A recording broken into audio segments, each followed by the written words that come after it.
Hello, everyone, and welcome back to episode 11 of Digging Through Dominoes. I'm your host, Teri Anderson, and this is the show where we dig through the dominoes of our past to figure out how in the heck to change the game of our future. Welcome to Digging Through Dominoes, a podcast that looks at mental, physical, and emotional trauma through real and inspiring conversations. This is your safe haven that welcomes you in, but also isn't afraid to talk about what hurts the most. And now, here's your host, Teri Anderson.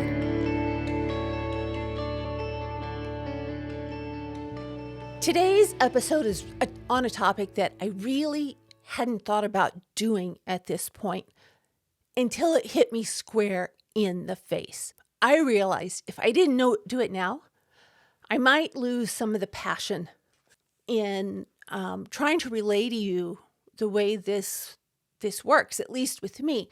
And that's about emotional flashbacks. A lot of you may be saying, what the heck are you even talking about? What is an emotional flashback? Well, first of all, I'm going to tell you they're real. Second of all, they suck. So I'm going to tell you, Pete Walker, in his book, Complex PTSD from Surviving to Thriving, Chapter 8, the first paragraph says, emotional flashbacks are intensely disturbing regressions, which are otherwise known as amygdala hijacking, to the overwhelming feeling states of your childhood abandonment. When you're stuck in a flashback, fear, shame, and or depression can dominate your experience. I have to tell you, out of all the therapy I've had, and there's been a lot of it, this one piece of information for me explained so much of my life. First of all, I never even knew what an emotional flashback was or how intensely they can control you. And, amygdala hijacking, that is exactly what happens. You're hijacked. You're transported back in time to another place where things were really bad. Not quite as bad as whatever you may be going through at the moment that triggered that emotional flashback. But you know what? Like I said before, they suck. So we're going to talk about them because I had a trigger today. I had a trigger a few weeks ago. Today's was a little more strong than it was a few weeks ago. And I thought, you know what? I'm going to let you guys know. I've told you through this, I'm going to be transparent. I'm going to let you know my journey so I know what you're going through, or at least I would be able to empathize, to sympathize, to understand maybe a little bit more of what you're going through. And maybe you wouldn't feel quite so alone. And hopefully this might help some of you guys understand what's happening when it's happening. So what is an amygdala, you might be asking.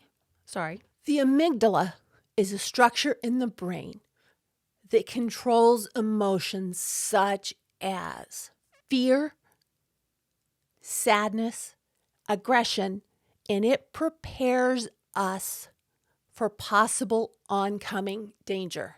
It's a part of our brain that's primarily responsible for the flight, fight responses that we get so often, because it's the part that really tells us, hey, wait a minute, you're in danger. Okay, so the amygdala, as I said, is responsible for the perception of fear, the perception of danger, and the regulation of anger. The amygdala also helps to store memories of events and emotions so that we might be able to recognize them later. Like that dog that, for me, it was a Chihuahua, came and bit me. For the rest of my life, I have been petrified of Chihuahuas because of the one that bit me when I was probably 2 or 3 years old. I just read this paragraph here that I have on my computer, and it says, if you've ever suffered a dog bite, then the amygdala may help in the processing of that event and therefore increase your fear or alertness around dogs. So it's kind of weird that I came up with that before I even saw this. It says the size of the amygdala is positively correlated with increased aggression and physical behavior. Okay, so we have this little thing in our brain, shaped like an almond, and I didn't turn off my focus. Out of all things, my phone just rings. I should have known to put focus on before, but I didn't do it. And it said no caller ID. That would have been a double do not answer this phone call. And it was a dude trying to scam me. He said, how are you today, ma'am? I said, I'm a little irritated that I'm in the middle of work and you're making a phone call to try and scam me. His response was, F you, F you, F you. I'm like, go away. We're talking about the amygdala and the fear.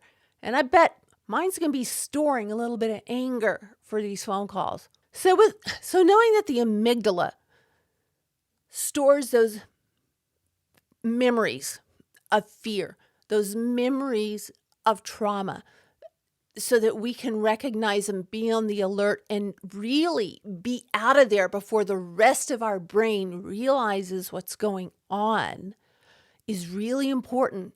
That really helped me understand so many of the feelings that I had had for so long that were extremely out of proportion in looking back on them. At the time, I didn't think they were out of proportion, but in looking back on them, I can see how out of proportion they were to the current event. The amygdala can be damaged in adults by surgeries and things of that nature. In children, it can be damaged by intense, prolonged trauma. That makes so much sense. Our brains are actually rewired in ways that we have no idea, that control when someone, what happened yesterday? I was vacuuming or I was doing something, somebody walked in the door and I freaked. I jumped right out of my skin. That's that kind of response you get. It alerts you to danger before the rest of your brain even knows danger is present. Researchers have found lesions on the amygdala can cause hypervigilance. And that's just what I was speaking of, that jumping out of your skin when something's there that you don't expect to be there and just kind of shows up, boo, gotcha. And your heart races, my heart rate goes up. I can feel I start getting hot. I get sweaty. It's harder to breathe. My breathing gets more rapid, more shallow. It's that danger. It's like, I've got to get out of here and I have to get out of here now. I think what's interesting is in the reading I've been doing, researchers are saying that the amygdala is responsible for keeping us in a constant state of fear and anxiety. This article here in flintrehab.com says, unlike patients with paranoia, a hypervigilant person understands there is no actual threat. They just cannot control their physical response. And those physical responses of anxiety can be damaging in so many ways. The amygdala doesn't only control our response to fear, anxiety, sadness, and regulating anger. I forgot the word there for a minute. It also plays a crucial role in other cognitive functions and can lead to, if you have damage to that part of your brain, it can lead to things such as poor decision making and impaired emotional memories. The traumatic experiences that we have there's such a wide range of symptoms that affect all aspects of life of survivors of trauma. Those symptoms include clinically significant distress and impairment in social, occupational, and other areas of functioning. Traumatic experiences also affect the amygdala by leading to significant structural and functional changes in the brain. And it pretty much controls our emotional and our cognitive abilities and processing. So I'm going to tell you a little bit more that I have here pulled up in certain documents on my pages. And then I'm going to tell you my experience and how it's affected me through the years. And at times has made me want to cease existence. So the hippocampus, if I said that correctly, and the amygdala work together. And what they do is the amygdala encodes the emotional aspect of a memory, while the hippocampus, please correct me, controls the context. The combination of them working together strengthens overall memory. That may explain why memories of life-changing events such as weddings are more clear than other mundane experiences. However, it says if the amygdala is damaged, the double encoding cannot happen.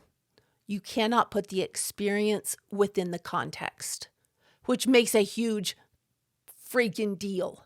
If you can't put that memory in the context in which it happened, it can pop up anytime. And anything that reminds you of that experience can bring it forth and make it that much more difficult to control. Researchers have found that lesions on the amygdala actually control what we see in other people. We're constantly surveying them if they're safe or not. We don't know that this is happening. It's just happening. We're looking for danger, and if we need to flee, and I tell you what, mine has not always worked 100% of the time.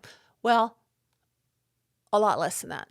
So let's go into what happened to me and how these flashbacks, they don't just affect me, they affect everyone in my life. When I was a little girl, I was rarely celebrated. I can remember maybe one birthday party. My mother would maybe buy a cake and give me a card. I only remember one time that I was made to feel special on my birthday. But I do remember the way my dad treated my mother on her birthday, on Valentine's, and things like that. And so I knew that my mom meant a lot to my dad. But that wasn't coming my way. I was sort of just shoved off. It made me feel less than. It made me feel really insecure. It made me feel like I really wasn't worth anything. When I got married, I think my oldest daughter, when did she start this? She noticed that my husband wasn't really recognizing my birthday. He wasn't recognizing Valentine's Day. And Christmas shopping was a last minute event like Christmas Eve. That really hurt my feelings because I'm thinking, I'm on the other end of that. I'm thinking for weeks what the perfect thing would be. I did not realize at the time that those emotions I had were being not only the emotions that I was having in the present, but they were being magnified by the way I had felt at the most dangerous, most difficult times of my childhood. So when you combine the two together, I was like off the charts with emotion. And, a typical person that didn't have the childhood neglect that I had would probably respond to it in a completely different manner. I didn't. I would be severely hurt. Now, there were a lot of things that led up to that I think when you mesh everything together, it made it even more significant than it would have been. But my daughter, oh gosh, I don't know how. Well, let's see. My mother died in 2006. I'm going by cars, years of cars.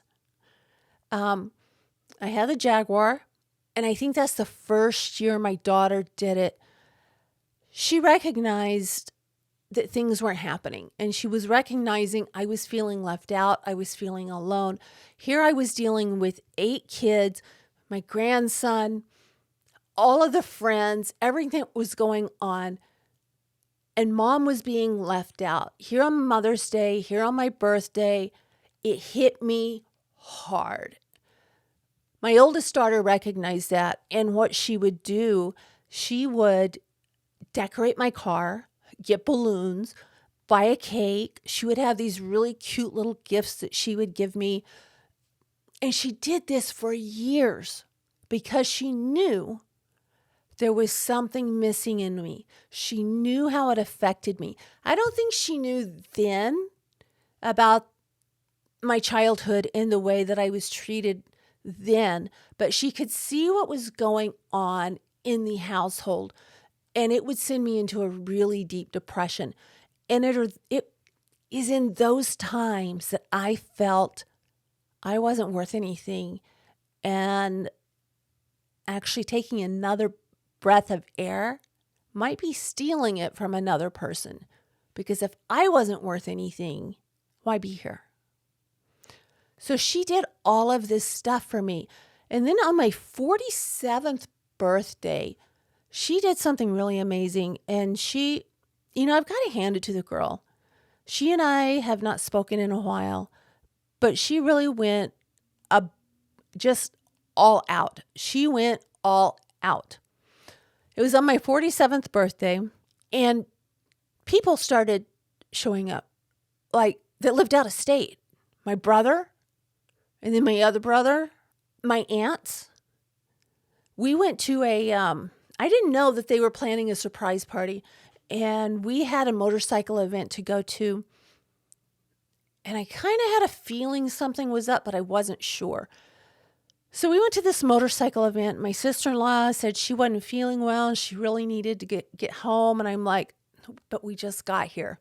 So we go home, get back to the house, and I had a feeling. The energy was different in my house. So I went down into the guest suite that we had built on for my mom. And there were balloons, there were streamers. My aunts were there. My brothers, friends, people I didn't even know. And it was an all-out surprise costume party with the most beautiful cake I had ever seen. I was blown away. I was totally blown away that my daughter realized I needed to feel important, and she made it happen. So my husband doesn't really feel the same way about birthdays, and I don't think he understood for a long time why it was so important to me, why Valentine's meant something to me, why Christmas meant something to me, and why my feelings were so hurt if a kid was sent out with a credit card, or nothing was even thought of but was bought the day of Christmas Eve. I don't think he understood why I was so hurt. I didn't understand why I was so hurt, but I was devastated.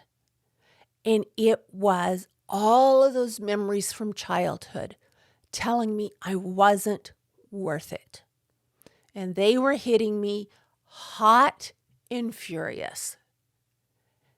And they would really send me, like I said, into the depths of despair, into a depression that I a lot of times didn't think I was going to be able to come out of. I know people looked at me and thought, what is your problem? You're such a selfish brat. Even me, I was thinking, what the heck is going on here? Why is this affecting me like this? I see other people and it's not happening to them. Well, thanks, Mom and Dad. I really appreciate, I love my parents. Like I said, I love my parents. But this is one of the things in my recovery that has meant the most and has explained the most to me in my reactions, in my overreactions, and things of that nature. I understand there are certain things that aren't as important to other people as they are to me logically. Emotionally, it's really hard. I've had 60 years of this amygdala hijacking going on. I had no idea what it was. I just felt I wasn't worth it. Now it makes sense. Does it hurt less? No, it doesn't hurt less in any way, but it makes sense. When I think of how hard my daughter worked to pull all of this off, I'm absolutely blown away. One, that she sensed it, and two, that she followed through and she made sure her mom felt special. And as I said, I didn't understand why it really bothered me. I think part of me thought, I'm working my butt off raising all of these kids and homeschooling these kids. And I don't know, I think I felt I wasn't really appreciated. But there again, that comes from my childhood. I wasn't appreciated when I was a kid. I was appreciated by my father after my mother died.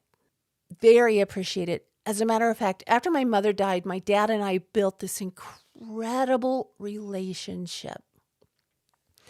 And it made me understand a lot more of what was going on and some of the choices were made. But you know what?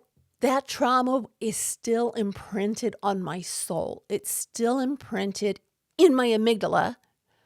And so when something like that happens, immediately before my brain can logically work it out, I flash back. I get into an emotional flashback, and it is absolutely devastating. It also goes a long way in explaining, my startle response, which is really exaggerated, and people have laughed at me all my life for it. But it also explains my intense fear. Well, I guess a fear that I had, I no longer have it, of abandonment. Not only did my dad abandon me every month when I was growing up, and my mother would lock us out of the house, or at least me, and she would lock her bedroom door, and really had no emotional connection with my mother growing up. I have this huge thing of abandonment. And there were times when things would happen that made no sense to me, as I said before, why it was so severe, why it completely overwhelmed me and made me go to those dark, dark places where I should never have gone. Not only did I have the fear of being abandoned, I saw what my dad's mother did to him and his brother and his sisters. So that was ingrained in me also. If your mother can just haphazardly give kids away here and there, I think kind of by proxy, I got my dad's abandonment issues. But I don't have those abandonment fears anymore. I think in some areas I do. I think my dog, especially my German Shepherd, I think she really helped. And Pete Walker speaks about that, of how our furry friends can help heal those wounds. And my dog Karma, I just love her. I've never loved a dog this much. She has helped me get through so many things. And I can honestly say the fear of abandonment, it's really not there. I don't have it anymore. Maybe it's a hardened shell. I don't know. But that's one thing I'm glad is gone. As for everything else, I'm glad I understand it. And I wanted to go through Pete Walker's book here, trying to get through my microphone, because he has this toolbox in the back of this book, Complex PTSD from Surviving to Thriving. And it's all about managing flashbacks. There are 13 steps for managing emotional flashbacks. And one of the things that I started doing first, when I felt that fear come on and that panic, I realized I was in a flashback. That was huge for me. I'd stop. I'd breathe. I would try to remember or figure out what was causing the flashback, what memory from childhood was causing that flashback, and get myself through it, sort of 1 second at a time at first, then 1 minute at a time, and then 5 minutes at a time.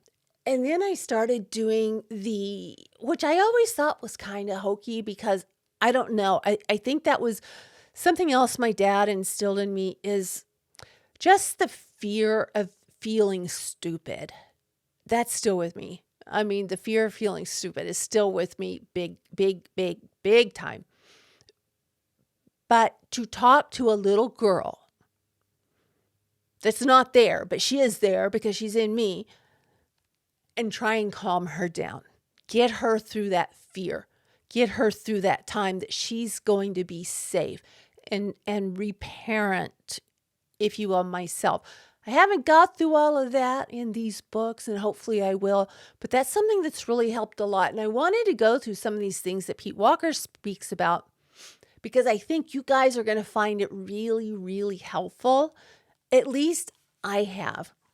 One of the first of his 13 steps for managing emotional flashbacks is to say to yourself and to recognize, I'm having an emotional flashback. Believe me, it helps a ton. Pete says flashbacks take you into a timeless part of the psyche that feels as helpless and hopeless and surrounded by danger as you were in childhood. The feelings and sensations you are experiencing are past memories that can't hurt you now. Remind yourself, step 2, remind yourself, I feel afraid right now, but I'm not in danger. I feel hurt right now, but I'm not in danger. He says, I'm safe now, here in the present. Remember, you are now in the safety of the present, far, far from the danger you faced in the past. Number 3, own your right and your need to have boundaries. I have done that. Actually, I didn't even realize that was part of one of his steps, but I realized my boundaries, I can't really say they dawned on me, 10 years ago. It was within the last 2 years I realized how much I needed to set boundaries. And I found myself where in times past, I would say, anything you need, I'll do anything you need. I've stopped short. And that's just an example. I've said, I'm here for you. I've gotten myself in trouble by overcommitting. I've gotten myself in trouble by letting negativity into my life. And I just don't do that anymore. If there's an argument going on, I disengage. If I can, I disengage. I leave. I don't have room for negativity in my life. I had enough of it as a kid. My gosh, at 6 years old, I need a break. I'm taking a break from it. He says on step 3, remind yourself that you do not have to allow anyone to mistreat you. You're free to leave dangerous situations and protest unfair behavior. Speak reassuringly, which is number 4, to your inner child. The child needs to know that you love him or her unconditionally, because we were only loved conditionally before. That they can come to you for comfort and security, and you will be there. Number 5 is deconstruct eternity thinking. In childhood, fear and abandonment felt endless. A safer future was unimaginable. And I think I've told you guys, I knew for sure I couldn't take care of myself. When I was a young adult, I knew that 100%. I could not take care of myself. And that was my future. But he's saying to abandon that thinking process. Number 6, remind yourself that you are in an adult body. Oh my gosh, what a huge, huge thing that is. Even when I'm at parties or I'm going to see some of my friends perform or something, I have to remind myself I am in an adult body, because otherwise I feel like a child and like I have no right to walk up on them, to say hello to them or whatever. And I'm really in check with myself. I haven't always been, but I sort of swung one way and then swung back the other. And that's something that I really need to remember. I'm an adult body. I'm in an adult body. I cannot be hurt the way I was when I was a kid. I have the mind of 60 years. I have the wisdom, hopefully, of 60 years. And I can figure something out. Okay, in destructing eternity thinking, remember this flashback will pass as it always has before. And that's something I started doing without this exact wording, but thinking, okay, so far, my goal of making it through to the other side has been 100%. And if I have been able to make it to the other side 100% of the time, I can do it this time. Sometimes it's like I'm hanging on by my fingernails, but I can make it. Number 7, he says, ease back into your body. We have a tendency when these things happen to disassociate. And I know that there were years that I had disassociated. Probably a good amount of my life was spent in disassociation. But he says, fear launches you into heady worrying or numbing, and into spacing out, playing video games, being stuck on the computer, which I am. I'm on the computer all the time. It says, gently ask your body to relax. Feel each of your major muscle groups and encourage them to relax. Tighten muscles send false danger signals to your brain. That's something I've learned to do at night. I have a very difficult time going to sleep, and I'll lie there and I'll close my eyes and I start at my toes. I'll feel my feet on the sheets. I feel the fan. I listen. I try to be in the moment and feel every part of it.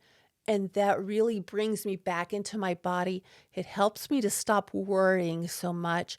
And I'm usually able to go to sleep without a sleeping pill, which is like huge for me. Breathe deeply and slowly. That's something I've had to learn, and I've been practicing that. When you hold your breath, that also signals danger.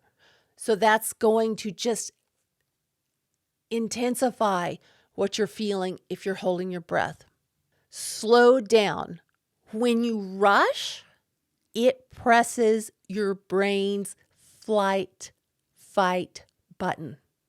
So slow down, calm down, breathe deeply, find a safe place. My safe place is usually my studio or in my bedroom. Find a safe place to unwind and soothe yourself. Wrap yourself in a blanket. I use weighted blankets. I need to get another one because the one I got was really way too heavy for me, and I gave it to my daughter. But I found that the heaviness of the comforters and the pillows and all of the blankets makes a tremendous difference with me and my anxiety. And it's like hold a pillow or a stuffed animal. Okay, in my worst of days, when I was barely making it through and I didn't know if I would live to see the next second, I had this cat that I had bought, a little beanie baby cat, and I had that cat with me all the time. And I'm thinking, my gosh, Teri, you're in your 40s. Why are you holding this stupid, dumb cat? Well, you know what? This explains why I was holding on to that cat. It gave me this comfort. And if I didn't have that cat with me or I couldn't see that cat, I started getting really, really panicky, a lot of anxiety. And I had a toy when I was a kid that was a clown, of all things, a clown. And I had that clown, and it did the very same thing for me. And when I found out my dad threw that away as an adult, I went into a full-blown panic attack. My dad didn't know it, but I lost it. I had to turn around and leave, and I lost it because my safety source had been thrown away. It was gone. And I used to talk to my clown. His name was Cleety, if you want to know. I don't know how he got that name, but I used to talk to him and have conversations, and he was my friend. He kept me safe. He watched over me, just like my pretend family did. All right, and Pete also says, feel the fear in your body without reacting to it. Fear is just an energy in your body. It cannot hurt you if you don't run from it.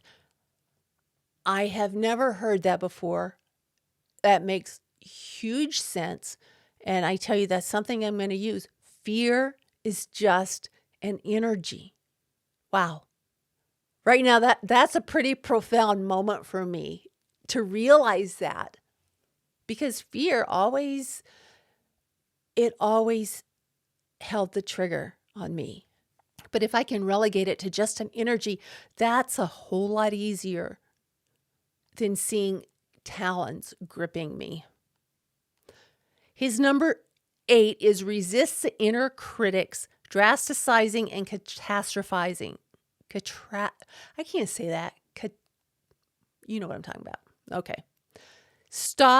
Use thought stopping to halt the critics' endless exaggerations of danger and its constant planning to control the uncontrollable. That's one thing I think I've gotten pretty good at, or a lot better, is I realize, I can't control that. I'm not going to worry about it. Would I like it to be different? Oh yeah, I'd love it to be different, but I'm not going to control it. So why worry about it? Because then it has power over me, and I'm not going to let that happen. I'm glad he put that in there, and I'm glad that I've been doing that. He says, refuse to shame or hate or abandon yourself. It's hard to do sometimes. I'm working on it, not quite there. But to refuse that, to channel the anger of self-attack into saying no to your inner critic's unfair self-criticism. Use thought substitutions and thought correction to replace negative thinking with your memorized list of your qualities and accomplishments. And that's something we haven't talked about, is making that list of your good qualities and all that you have accomplished in your life. And remember that, because really this fear that controls us is a tiny part of our life. And if we don't keep it in perspective, it's going to take over and take over our entire life. Allow yourself to grieve. This is hard for me. I avoid any video that has crying or that's going to make me cry. I don't want to do it. It brings up too much for me. That's something that I really need to work on, allowing myself to grieve. It says flashbacks are opportunities to release old, unexpressed feelings of fear, hurt, and abandonment. Validate and soothe your inner child's past experience of helplessness and hopelessness. Healthy grieving can turn your tears into self-compassion and your anger into self-protection. Cultivate safe relationships and seek support. Take time alone when you need it, but don't let shame isolate you. And that does that to me. I find myself self-isolating a lot. And I don't like it, and it's difficult. And I find that the more I self-isolate, the more difficult it is to get out of that isolation phase. Feeling shame doesn't mean that you're shameful. Educate the people around you about your flashbacks. I've tried to. And ask them to help you talk and feel your way through them. That's a hard one for me. I don't know if it is for you or not. A lot of us have gotten into relationships where people who are just as damaged as we are. And in my case, it is, well, I'm stronger than that and I can control that. I'm sorry, you can't. And then you're left feeling like an idiot. And that's not true. At least I can acknowledge it. Even if they're not going to do it, I can do it for myself. Number 11, learn to identify the types of triggers that lead to flashbacks. Avoid unsafe people, places, activities, and triggering mental processes. Practice preventative maintenance with these steps when triggering situations are unavoidable. So I've done that. People that trigger me, I no longer have contact with. There are situations in my life, though, where certain triggers are unavoidable, like my birthday, like Christmas, like Mother's Day, like Valentine's Day, things like that. And I'm going to have, what I've decided to do, I'm going to do it myself. I am going to take a vacation on my birthday and Mother's Day. I'm going to get out of here. I'm going to take care of myself. If I'm not worth that to somebody else, I'm worth it to myself. And I need to show myself that I am worth it. And I don't need that held over my head that that's something that I need. I need to validate my own feelings there. Also, this is so crucial. This is the last one. Number 13, be patient with a slow recovery process. It takes time in the present to become de-adrenalized and considerable time in the future to gradually decrease the intensity, the duration, and frequency of flashbacks. Real recovery is a gradually progressive process, often 2 steps forward, 1 step back. Do not beat yourself up for having a flashback. I need to remember that because I do. I beat myself up when I allow myself to have a flashback. But now that I'm realizing that that tiny little part of my brain, that little almond-shaped part of my brain is actually containing all of those memories not in context. It's like, how do you control that? I guess, just talk your way through it.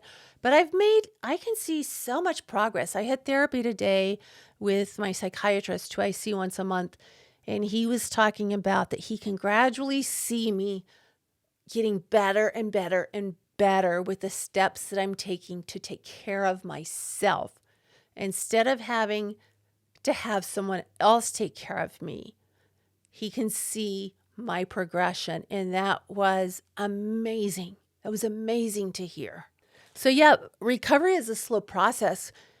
And I was watching a video, I may have mentioned it in the last episode, I don't know. And it was talking about you really have to come to a place in your life where you feel safe enough to recover. And I didn't feel safe enough to recover until a couple of years ago. I mean, I started the process. I've been in therapy for 12 years? I don't know the math on that. I've been in therapy for 12 years. So the first 10 years of therapy basically was prepping me for the last 2 years that I've had.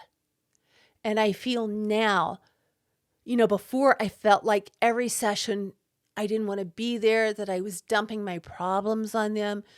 And I asked my psychiatrist today, I said, do you remember way back when I first started seeing you? And I would tell you I was sorry for putting my problems on you. And he laughed at me and he says, yes, I remember. And I said, well, I don't mind it anymore because you're one of the guys that helps keep me safe and healthy. So remember that. Find someone safe that you can talk to. Not everyone's safe. And I had to find that out the hard way. But I am so happy that I now realize what an emotional flashback is, why I felt the way I was feeling, and how I can help control it. Because that just means I'm more in control of another part of my life, and I'm not relinquishing that control to another person. With that, we're about out of recording time. I am going to thank you guys so much. Please leave a review. If you want to get in touch with me, you can find my email. Email me. You can email me at diggingthroughdominoes@gmail.com.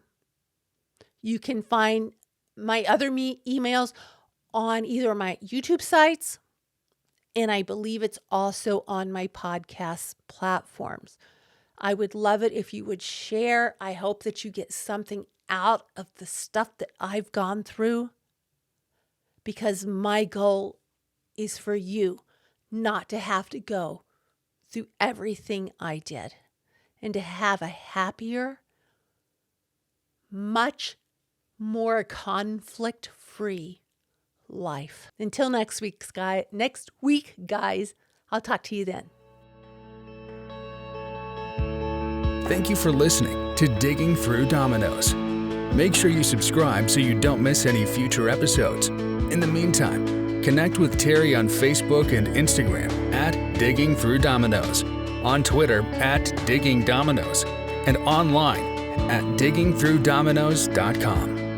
Until next time, thank you for listening.